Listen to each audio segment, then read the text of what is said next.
The money that you're spending for a dating event, you can take that money and go to happy hour. You can take that money and go to an actual event. You can take that money and do anything else besides going to an event where you know 9 times out of 10 there's going to be 80 women and 2.5 men. If I was a man and I was looking to build my roster in like record time, I would buy a ticket to one of those dating events. You know why? Because the women there are giving very much, I'm gonna say it, desperate. Men are not going to dating events because it's too easy to get a girl anyway. And if they are going to dating events, trust me, it's not for the same intentions that you're going there for. And y'all are spending money for tickets for these dating events that you know is gonna be more women there. Like, if you're a lesbo, just say that. Like, that's cool. But if you're going there really looking for a man, absolutely not. Take the money that you were going to use for that ticket, go level yourself up, buy some new makeup, buy a new dress, get a walking pad, go to happy hour, go to some other type of events that have men that are just naturally going to be there, that you can naturally just talk to, not with the intentions of dating. You have the intentions of dating and meeting someone, but he's going there just to have a good time. So that way it feels more organic, you know? And I promise you will have a much better experience. So I've been seeing a lot of videos of women complaining about men not showing up to these single events, and I want to share with you some of the things that I have heard specifically from men and why they are just not going. One is just the events aren't really speaking to them. Sometimes the marketing really is something that speaks to women, and it seems like it is more female centric, if you will. But it doesn't seem like it's an event that is really targeted to men. So I think just sometimes just marketing alone, the messaging, the different things that are being promoted can really determine whether or not it's going to be like women who are interested, men who are interested in just the overall breakdown. Secondly, there are a lot of men today in general who just don't feel like they're being heard. Especially in Black America, I know there is like so much of a gender war going on right now, and men have their own point of view and women have their own point of view, and there seems to be this disconnect. But as far as some of the complaints I've heard from men, they don't feel like their day-to-day life experience, their needs, their emotional, political desires, all that aren't really being heard and are not really being considered. Take, for example, the manosphere or the Black manosphere, right? Like, there is overall a very negative connotation associated with that space, particularly in media.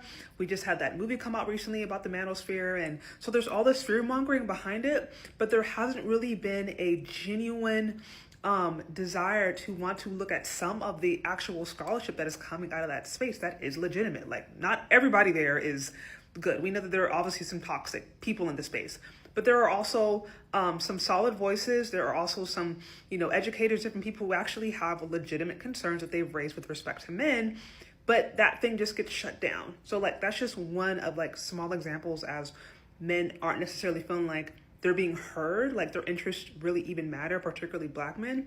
And so this is really, again, weighing in on whether or not they even really want to engage. There are other men who feel like just the standards are crazy high. Like, just the standards are too high, and they will literally just exit themselves out of the conversation. They won't even show up, like they won't even go because they feel like they're not going to measure up in general to any of the lady standards, whether it be because they're too short or they're not making a certain amount of money or their career isn't, in a stable place, like whatever it may be. But they just feel like they don't even really have anything to offer with respect to that to any women in America. So they just like, standards are too high, I'm not even gonna show up. And then on that level, because some men feel like standards are just too high or they don't qualify for what some of these ladies like they're just not even interested. Like, they have chosen peace. They feel like they're better off alone. They're better off by themselves. They find actually more fulfillment doing things by themselves versus feeling like they have to live up to these really high or crazy financial expectations or just expectations in general. Or they just may be like they're not interested in Western or American women, period. They would rather, go monk mode, what I've heard, here in the States. And then when they're abroad, look for somebody who is more traditionally minded or who might be able to connect with them on another level. So some men are they're just literally not interested. They're not interested. They want to be alone, or they only want somebody who is from another country. And then also I've heard, again, some men who are just like, they might want to go, but they're just, again, waiting until they get to a certain point financially, right? Or maybe they're like finishing their college degree or whatever, but it's just they're trying to get themselves to a certain place in their own life before they even engage. Again, because of the dating standards that are going out today, and just because of the expectations a lot of men know that they feel like society puts on them even today when it comes to what they're supposed to bring to the table in these relationships. So anyways, these are just some of the things that I've heard. I'm not saying this is a fully extensive list, and I'm not saying every man feels this way. These are just things that different people have told me. Some of my followers have told me. And yeah, I just thought that might be helpful. But what do you guys think? Do you agree? Do you guys agree with any of these things that I shared? Is there something I missed? Something else I should consider? Let me know down in the comment section. And we'll talk later, okay? Bye. Question for single men. What is your thought on dating a woman that has children? That can be 1, that can be 4, whatever. Is it a hard no for you? Do you not care? Is it dependent upon what that lady's life is like that she can take care of her own children on her own without you? What are some factors that go into it? Also, if it's a hard no, I'm really curious to know, do you have children? Also, what is your age?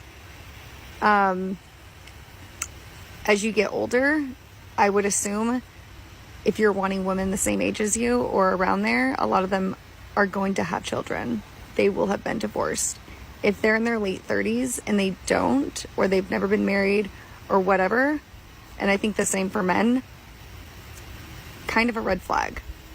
So curious on men's opinions on this. Women with children, do they care? Will they date them? Is that an obstacle, or does it not matter? Let me know in the comments. This woman is literally out here asking if it's a hard no for men when it comes to dating women with kids. Like she's shocked this is even a question. She wants to know, will men still date women with children? Here's the thing. Most women with kids aren't dating, they're recruiting. And what they're looking for isn't love, it's a provider. Let's be real. A man isn't just dating you. He's stepping into a situation with a child that isn't his, emotional baggage from a past relationship, and expectations to provide, protect, and perform, with none of the respect or loyalty that used to come with that role. It's not a relationship, it's a job application. And what makes it worse is the entitlement. A lot of these women expect a man to come in and do what the biological father didn't, without asking what they bring to the table beyond a child and a list of demands. You're not his piece, you're a project. And most men aren't signing up for that. Men have woken up. They know the difference between being loved and being used. They don't want to be the cleanup crew for someone else's bad decisions. And let's be honest, if the roles were reversed, most of these women wouldn't even consider dating a man with the same baggage. So when you ask if it's a hard no, yeah, for a lot of men it is. Because they're not looking to raise someone else's kids, fix someone else's past. In China, 800 women went for matchmaking. No single man came. These 800 women we are talking about, they are very beautiful women. They have connection. They have good job. They have money. They have everything. They came for that matchmaking. No single man came. What is that telling you? That's to show you that how the population of women have outchanged that of men today. And you see some of our ladies here in the UK. A man is asking you out. You're there listing out criterions, what and what that you need from a man. I don't want a man who is a student, who is on student visa. I don't want a man who is on skilled worker visa. I don't want a man who is a carer. Are you serious? Do you know what you're doing to yourself? Time is really going. Men are scarce. I've been saying this on my platform. I keep saying it, but some of you will still come and be doubting. Men are scarce. I mean 800 women. No single man came. In Japan, the government, they are even worried about it. The population of women, a lot of women are not having kids these days, no husband to even do ta-ta-ta-ta with them and get them pregnant. It's a big issue and concern in Japan. And some of you are here selecting, where you're already hitting 40, late 40s, early 40s. You're here listing the criteria as what you need from a man. Think twice though before it will be too late for you. So I've been seeing these videos about men not showing up to these singles events, and I wanted to give my 2 cents. I think the main reason we have a problem with men not showing up to these events has to do with marketing. You're not marketing towards the men. The men that you want to show up to these events aren't showing up because you're not marketing towards them. You're marketing towards women. You got the women showing up. Now you need to cater it towards getting the men in there. I think all of this is a result to the club kind of like business model. If you have a club and you want to get guys to spend money, you invite a bunch of women. Let women get in free, guys will show up, spend money at the bar, pay to get in, buy girls drinks, things like that. Now this is a little bit different though. We have singles events. Women are going to these events trying to find guys. So the dynamic is literally switched. So you can't rely on the old business model of women get in and men will follow, because it's not that same dynamic. I think also you need to kind of like tailor the event to appeal more to men. You know what I'm saying? If you got a singles event and it's a flyer with pretty flowers and hearts and stuff like that, a bunch of guys not going to show up to that event because it looks like something specifically for women. It's like asking why young boys aren't getting Barbie dolls. It's not going to work.